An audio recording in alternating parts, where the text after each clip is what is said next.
이제 투표 선거날이 다가오면서 이제 선거 유세가 막바지에 이르게 됐죠. 과거와 다르게 오늘날은 그런 선거 유세를 SNS로 많이 활용을 해요. 뭐 전화나 문자나 또는 인터넷 또는 페이스북으로 많이 활용을 하는데, 이번 주에 보니까 어떤 후보가 그런 글을 올렸더라고요. 보수 찍지 말고 중도 보수를 찍어라. 그 글은 누가 올렸을까요? 중도 보수가 올린 거예요. 후보. 보수 찍지 말고 중도 보수를 찍어라. 근데 글을 올렸더니 그 밑에요, 막 악성 댓글이, 안티 댓글이 아주 장난이 아니에요. 엄청 많이 달렸어요. 그 그러한 안티 댓글의 핵심, 그 핵심은 이거더라고요. 중도는 없다. 중도는 없다는 거예요. 이거면 이거고 저거면 저거지, 중립이 어디 있고 중간이 어디 있고 중도가 어디, 중간은 없습니다. 우리는요, 둘 중에 하나는 택해야 돼. 둘 중에 하나. 성경은요, 그것을 말하고 있어요. 성경은 그 두 가지만 강조합니다. 성경을 보면요, 선과 악, 의인과 악인, 빛과 어두움, 뜨거운 것과 차가운 것을 말해요. 이것도 아니고 저것도 아닌 것. 그래서 요한계시록은 그것을 미지근한 것, 그런 것은요, 하나님이 토해낸다라고 말씀을 하고 있습니다. 우리 인생은 계속된 선택의 연속이에요. 둘 중에 하나는 우리 인생의 갈림길에, 선택의 기로에 섰을 때 둘 중에 하나는 택해야 돼요. 난 중간이야. 나는 양다리 걸칠 거야. 나는 중립을 지켜. 이것이 안 되는 거예요. 둘 중에 하나는 반드시 선택을 해야 됩니다. 흔히 우리 인생을 가리켜서 길을 가는 나그네라고 비유하곤 합니다. 성경에 보면 다윗 왕이요, 시편 119편 19절에 나는 땅에서 나그네가 되었다. 땅에서 나그네가 되었대. 그리고 이스라엘 백성들이 존경하는 왕 중의 왕, 위대한 왕이었어요.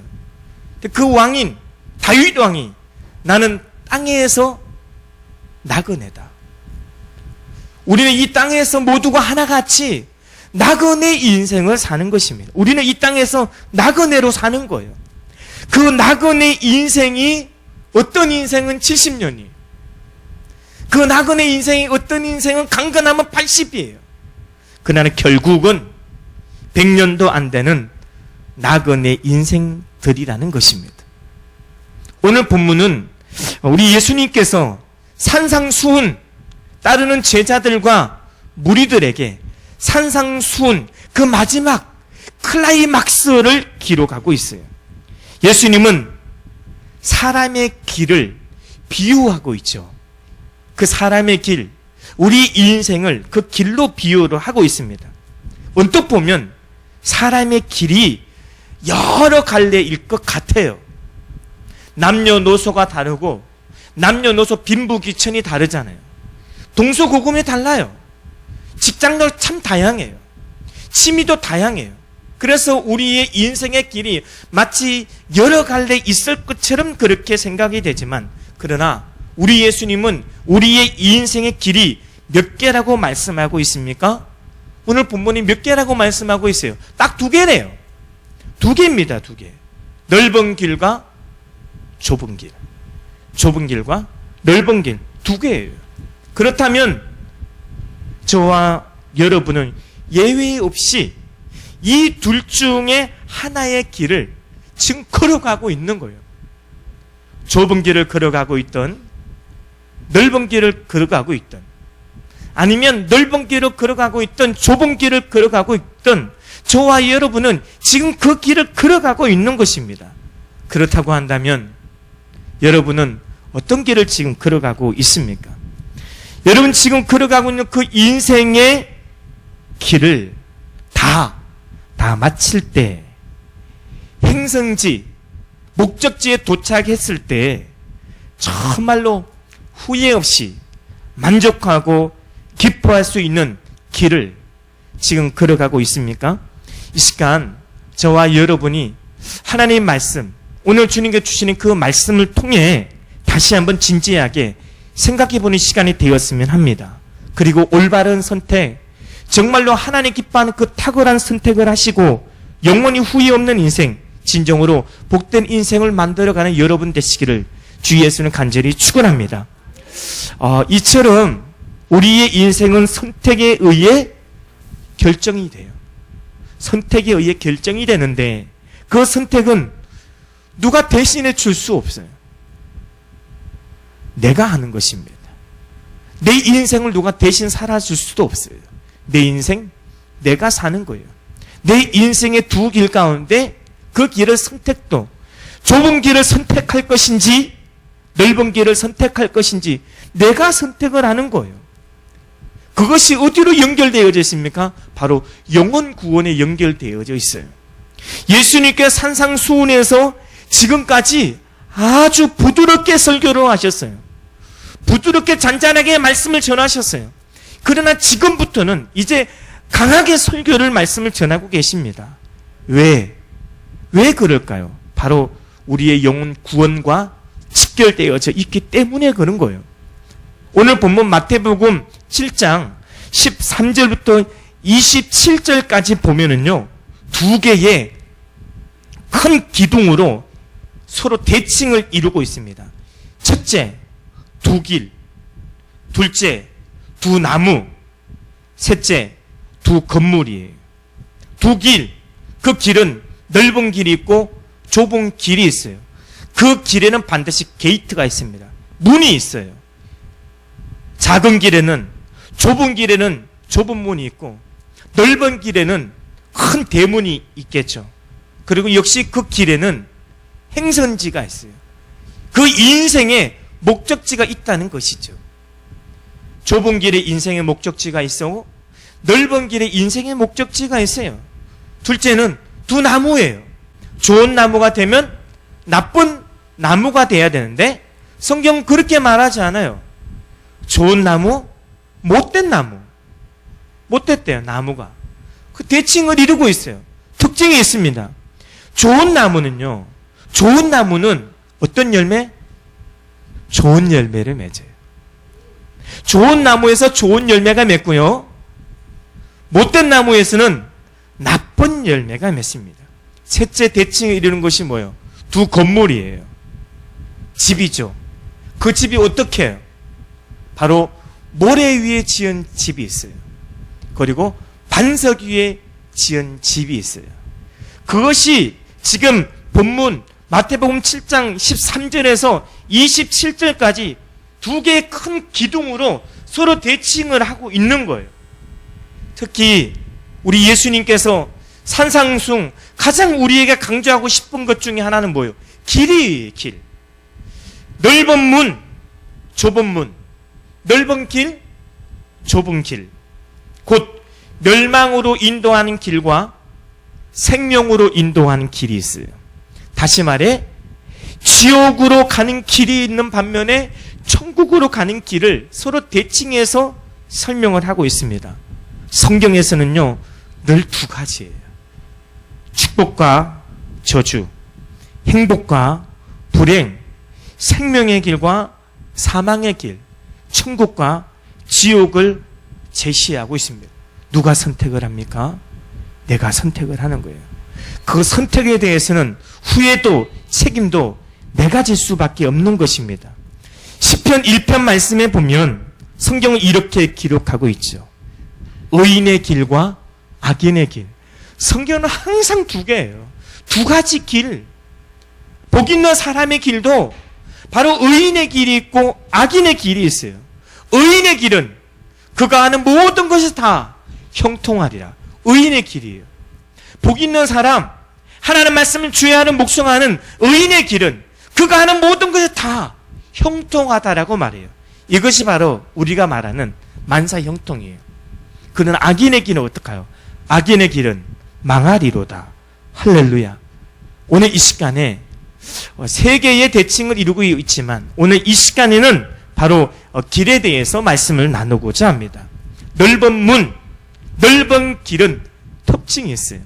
오늘 본문 말씀해 보니까 그 특징을 뭐라고 말해요? 찾는 자가 많다. 할렐루야. 넓은 길, 넓은 문에는요, 찾는 자가 많대요. 왜 많을까요? 인기가 있으니까 많은 거예요. 인기가 있기 때문에 많고, 남들이 알아주니까 많은 거예요. 일반적으로 세상은 세상은요, 그 길을 다 선택을 합니다. 아니, 선택하지도 않는데 그냥 쓸려서 그 길로 가는 거예요. 이 세상의 구조가 그렇게 되어져 있어요. 세상 풍조가 그렇게 되어져 있어요. 세상의 생존 법칙이 그렇게 되어져 있기 때문에 그냥 글로 끌려가는 거예요. 심지어 차를 타더라도요, 소형차보다는 대형차를 타요. 집을 사더라도 작은 평수보다 큰 평수. 이뿐만 아니에요. 심지어는요, 교회도 그래요. 교회도 작은 교회보다는 큰 교회, 대형 교회. 그래서요, 저도 대형 교회에서 성도로서 오랫동안 신앙생활을 했고, 여의도 순복음교회에서 제가 그 청년이 10,000명이거든요. 그 청년 선교에서 제가 연합총무도 하고요, 부회장도 하고 다 해봤지만 정말 대형 교회의 특징이 있어요. 대형 교회 직분자들은요, 뭐 하나 구역장이든지 지역장이든지 뭐 부서 부장이나 충무라든지 맡으면요, 그냥 목숨 내겁니다. 제가 대형 교회 있어봐서 알아요. 저부터도 그랬어요. 큰 교회 있으니까요, 하나님이 주신 직분을요, 그냥 목숨 걸고 하는 거예요. 제가 연합총무 때 교회에 살았어요. 그때 신혼 초였는데 교회에 살았어요. 그래서 교회 직원이 그 1층에 있는 경비가 그래요. 전도사님이십니까? 교회 직원이십니까? 왜요? 왜 그래요? 교회 사니까. 그냥 교회에 있어요, 그냥. 그럼 목숨 걸고 하는 거예요. 그러나 작은 교회에서 소형교회, 개척교회 직분 어떻게 감당하고 있습니까? 이것이 참 아이러니하죠. 성경은 우리에게 그런 말씀을 하고 있어요. 누가복음 16장 10절에 지극히예요. 지극히 작은 것에 충성된 자는 큰 일에도 충성한대요. 그러나 지극히 작은 일에 불의한 자는 큰 일에도 불의한대요. 그리고 주님은 큰 것에, 작은 것에 충성된 자에게 큰 성을 맡겨주신대요. 우리가 작은 것에 감사하고 작은 것에 충성할 때 하나님께서는 그 감사, 보다 더 큰 감사로 지경을 넓혀 주실 것이며, 작은 것에 충성할 때 하나님 우리에게 보다 더 큰 성을, 보다 더 큰 상급을 하나님 갚아주실 줄로 믿습니다. 저는 개인적으로요, 우리 단일교회 우리 성도님들 정말 존경합니다. 예, 제가 성도였어도 그거를 감당할 수 있을지 저는 의문이었어요. 오늘 아침에는 새벽에 말씀을 묵상하면서 여기 앞자리에서 제가 한 2시간 정도 기도를 했는데요, 우리 성도님을 생각하면서 정말 눈물이 나더라고요. 예, 누가 알아주지 않잖아요. 큰 교회는 누가 알아주기라도 하죠.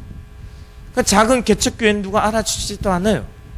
그런데도 신앙생활을 하고 하나님을 섬기는 그 믿음이 얼마나 귀한지요. 여러분을 위해서 제가 해드릴 수 있는 것은 기도밖에 없지만, 여러분의 헌신과 수고와 섬김은 우리 하늘의 하나님께서 보다 크신 상급으로 다 대갚아 주실 줄로 믿습니다. 좁은 길, 오늘 성경이 말하는 좁은 길은 한마디로 예수님이에요. 좁은 길은 예수님이 걸어가신 길을 말하고 있는 것입니다. 그래서 예수님이 요한복음 14장 6절에 내가 곧 길이요 진리요 생명, 나로 말미암지 않고는 아버지께로 올 자가 없다. 예수님께서 길이래요. 예수님께서 길인데 예수님이 길을 통과해야만이 우리가 하나님의 나라에 갈 수 있고 하나님께 나아갈 수 있고 하나님 저와 여러분을 위해서 예배하신 그 천국에 갈 수 있다라고 말씀하고 있어요. 그런데 예수님의 길, 예수님 가신 그 길이요, 고난의 길이네요. 피하고 싶은 길이에요. 예수님마저도 그 길을 가기를 꺼려하셨어요. 피하고 싶으셨어요. 그래서 겟세마네에서 땀방울이 핏방울이 되기까지 간절히 기도하셨습니다. 할 수만 있거든 이 잔을 내게서 피하게 하소서. 그러나 내 원대로 마시고 아버지의 뜻대로 되기를 원하나이다. 그것이 예수님이 걸어가신 길이에요. 희생의 길이었고 곧 그 길은 십자가의 길이었습니다. 그 길의 특징은 뭐예요?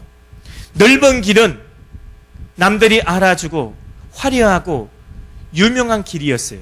그래서 많은 사람이 그를 쏠려버려요. 그러나 예수님의 길, 오늘 본문에 말씀하고 있는 그 좁은 길의 특징이 뭐예요? 찾는 자가 없네요. 가려고 하는 자가 없어요. 왜요?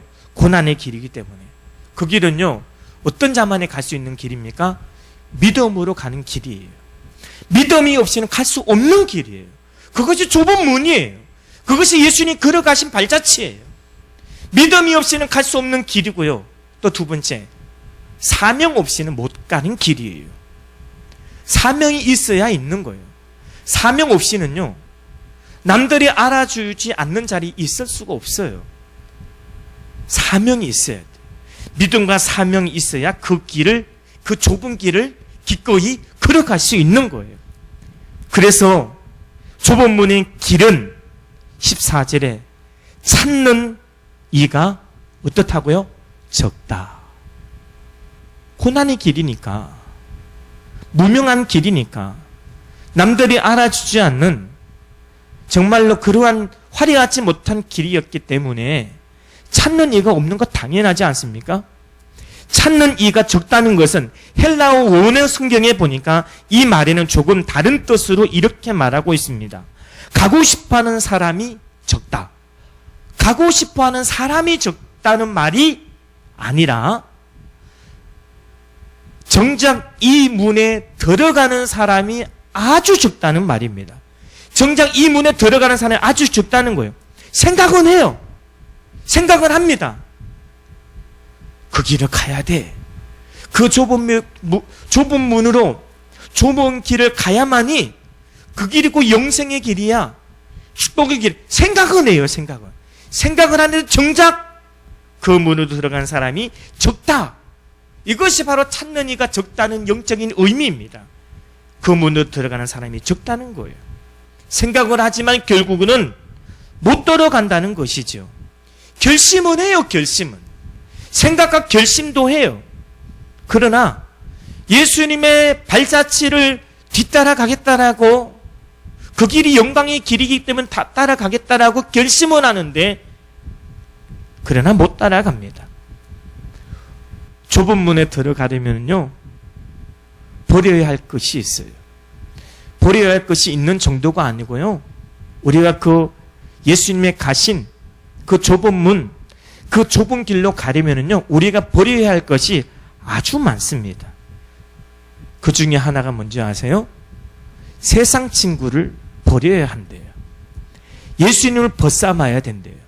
세상 친구를 버려야 하는 이유가 있어요. 버리지 아니하면 나 때문에 그 사람이, 나 때문에 그 친구가 천국 가는 게 아니에요. 그 친구 때문에 내가 지옥을 가는 거예요. 그래서 버려야 돼요. 세상 친구를 끊어내야 돼요. 결단을 해야 돼요. 끊어내지 않으면요, 나 때문에 친구가 천국에 가는 세상 그런 구조가 아니에요. 세상 풍조는 구조와 그렇게 되어져 있지 않아요. 나 때문에 친구가 천국 가는 것이 아니라 그 친구 때문에, 내가 버리지 못하는, 내가 결단하지 못하는 그 친구 때문에 내가 지옥으로 갈 수 있는 그런 구조에 우리가 세상을 살아가고 있습니다. 그런 말 있잖아요. 친구 따라 강남 간다고. 친구 따라 강남 가게 되는 거예요. 나는 가기 싫어. 나는 가기 꺼려해요. 친구 따라 강남 간다는 의미가 무엇입니까? 나는 가기 싫은데 가는 거예요. 나는 의도하지 않는 가는 거예요. 질질 끌려서 가는 것을 말하고 있는 것입니다. 어디 친구만이겠습니까? 우리가 신앙생활 하면서 정말 제대로 살려면요, 걸리는 것들이 참 많이 있어요. 예수님의 말씀처럼 마음은 원이로되 육신이 약한 거예요. 마음은 원인데 육신이 약해서 자꾸 끌려가는 거죠. 마음은 원이지만 결단은 못 내리는 거예요. 생각을 하고 결단을 합니다. 좁은 길로 좁은 문으로 가야지라고 생각을 하지만 결단을 내리지 못하고 눈앞에 보인 그 환경 때문에 끌려가고 그 친구의 의리를 지키기 위해서 끌려서 넓은 문으로 가는 거는 거예요. 그래서 예수님은 누가복음 13장 24절에서는 이렇게 강력하게 강조하고 우리에게, 나에게 도전을 주고 있습니다. 어떻게 해요? 좁은 문으로 들어가기를 힘써라. 힘쓰래요. 힘쓴다는 의미가 무엇일까요? 힘쓴다는 헬라어적 의미는요, 훈련하라. 훈련하래요. 좁은 문으로 들어가기 위해서는 한 번에 이루어지는 것이 아니에요. 신앙은 계속되어지는 훈련입니다. 나를 자꾸 훈련시키는 거예요. 하나님의 말씀 나를 자꾸 길들이는 거예요. 좁은 문으로 들어가기 위해서 자꾸 나를 훈련시키는 거예요. 무엇을 훈련을 시켜야 됩니까? 첫째, 버리는 훈련이 필요해요. 자꾸 버려야 돼요. 움켜쥐는 것이 아니라 버리는 훈련을 필요해요. 버려야 돼요. 세상 건 너무 많이 짊어지고 있고 세상 건 너무 많이 가지고 있으면요, 그 좁은 문으로 들어갈 수가 없어요. 왜요? 좁은 문보다 내가 소유하고 있는 세상 짊어지고 더 크기 때문에 못 들어가요. 못 들어갑니다. 원숭이가 바나나를 얼마나 좋아합니까? 근데 원숭이는 잡을 길이 없어요. 못 잡습니다. 원숭이 너무 얍삽발라가지고. 잡는 방법이 있어요. 상자 안에 바나나를 집어넣는 거죠. 그러면 원숭이 그것을 먹으려고 상자 안에 자기 손을 집어넣습니다. 바나나를 큰 걸 집어넣으니까 쥐고 있으니까 손이 빠지질 않아. 그러면 그가 살 수 있는 방법은 뭐예요? 놓으면 돼. 놓으면 손이 빠져요. 안 나요, 이거를. 죽는 거예요. 우리가 세상 것을 버리는 훈련을 자꾸 해야 돼요. 세상 것이 뭐예요? 세상에 있는 것은 다 뭐예요? 육신의 정욕, 안목의 정욕, 이생의 자랑. 예수님이 친히 말씀한 거예요. 이 세 가지 때문에 아담과 하와가 넘어진 거예요. 이 세 가지 때문에 계속해서 성도들이 힘들어하고 있는 거예요. 이것을 자꾸 버리는 훈련을 해야 돼요. 버리는 훈련을 하면 좁은 문으로 우리가 들어갈 수 있게끔 자꾸 훈련과 체질화가 됩니다. 또 버려야 할 것이 무엇일까요? 바로 두 번째 훈련. 첫 번째 버리는 훈련, 두 번째는 내려놓는 훈련을 해야 돼요. 무엇을 내려놓습니까? 자기 자신을 자꾸 내려놔야 돼요. 자기 자신을 내려놓아야 돼요. 자세를 낮추고 몸을 숙이고 그런 훈련이 필요합니다. 팔레스타인 지역은요, 지형이 대체적으로 길이 좁습니다. 그리고 돌이 많고 가시가 많고 움푹 파인 곳이 많고 꼬불꼬불하고 위험해요. 이스라엘 백성들은 이런 좁은 길을 걸어야 하기 때문에 훈련이 되어져야만 합니다. 예수님께서는 그들이 쉽게 이해하고 공감할 수 있는 경험을 통해서 오늘 그 영적인 교훈을 주고 있는 거예요. 이처럼 신앙생활에 좁은 길은 그만한 수고가 뒤따르고 고난과 자기 희생이 필요한 것입니다. 그런 경우에는 영적 싸움이 또 불가피해요. 싸울 때는 싸워야 돼요. 마귀는요, 타협의 대상이 아니에요. 세상의 불의는 타협의 대상이 아닙니다. 싸워야 됩니다. 그래서 그 길이 바로 십자가의 길이에요. 예수님 그 십자가의 길을 싸워서 승리하셨습니다. 너희가 이 세상에서 환난을 당하나 담대하라. 내가 세상을 이기었다. 예수님 그 십자가로 세상을 이기신 것입니다. 십자가에서 예수님 하신 말씀이 뭐예요? 내가 다 이루었다. 이기셨다는 거예요. 우리와 성경이 가는 믿음의 선배들, 그들은 다 그 좁은 길을 걸어갔습니다. 그들이 걸어갔던 그 길은 어떤 길이었어요? 외롭고 힘든 길, 고난의 길, 희생의 길, 순교의 길, 골고다 거친 언덕길이었지만 그들은 사양하지 않고 기꺼이 오히려 찬송하며 그것을 걸어갔습니다. 그 고난의 좁은 길을 걸어갔어요.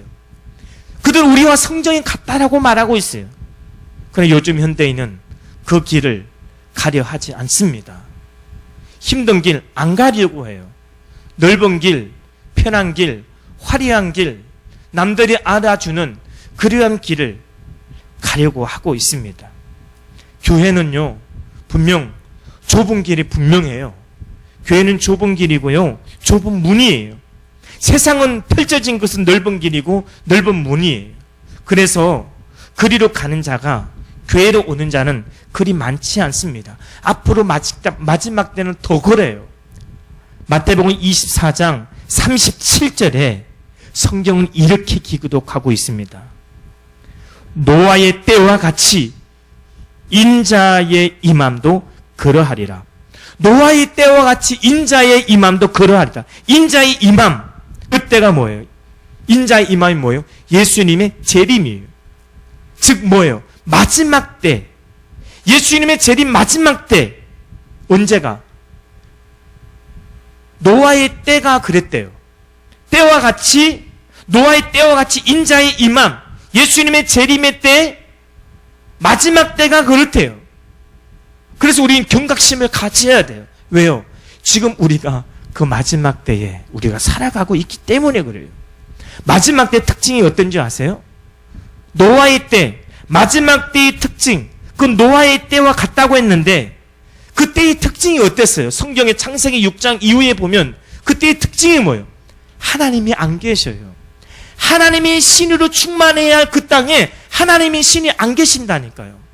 그래 죄악이 가능해요. 우상이 있고요. 부어라, 먹어라, 마시라, 취하라. 중독이에요, 중독. 끊을 수 있는 생각조차 무감각해요. 의지가 없어요. 그냥 아주 습관화된 거예요. 오늘날 세상이 그래요. 먹습니다. 부어버려요, 그냥. 빠져버려요. 중독이에요, 중독. 의지도 없어요. 그것이 지금 마지막 때예요. 분명 노아가 선택한 그 길은요, 노아가 선택한 그 길은 좁은 길이었어요. 좁은 문이었습니다.